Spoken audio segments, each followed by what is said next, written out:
احل لکم الطیبات، تمہارے لیے طیبات حلال کی گئیں۔ آپ سے اگر کوئی پوچھے یہ 11ویں کہاں لکھی ہوئی ہے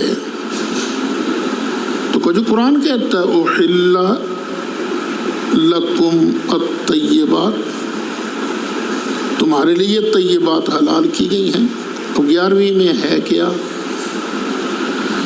روٹی ہے بھائی، کسی نے روٹی پکائی ایصال ثواب کے لیے، روٹی ہے، روٹی پلیت نہیں ہے، طیب ہے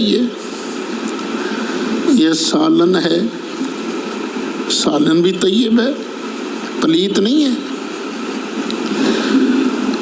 اور اوپر کچھ آیتیں پڑھی گئی ہیں، فرض نہیں ہے آیتیں پڑھنا، واجب بھی نہیں ہے، سنت موقدہ بھی نہیں، برکت کے لیے پڑھی گئی ہیں۔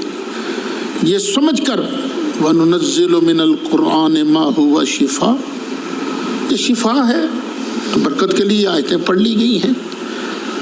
قرآن طیب نہیں ہوگا تو اور طیب کون ہوگا؟ پھر اللہ سے مانگی گئی ہے دعا۔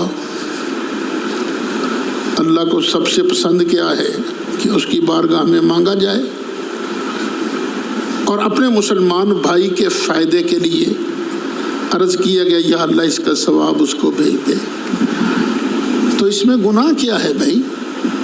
کہ تو مالک نے طیبات کو ہم پر حلال کیا ہے۔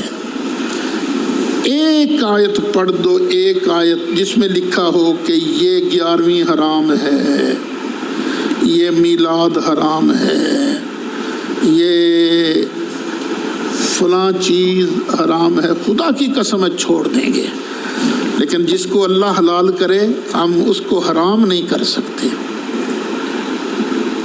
وما